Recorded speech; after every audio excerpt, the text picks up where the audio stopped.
Mheshimiwa Mahesha Bolisha.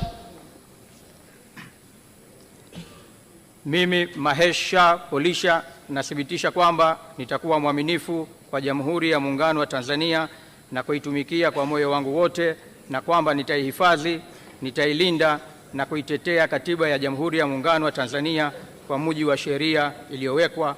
Ewe Mwenyezi Mungu nisaidie.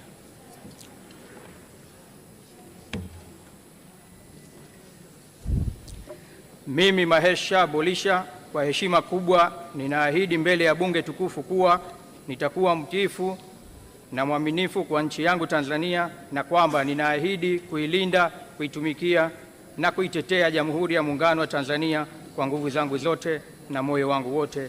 Ewe Mwenyezi Mungu. Mheshimiwa Mariam Abdallah Ibrahim.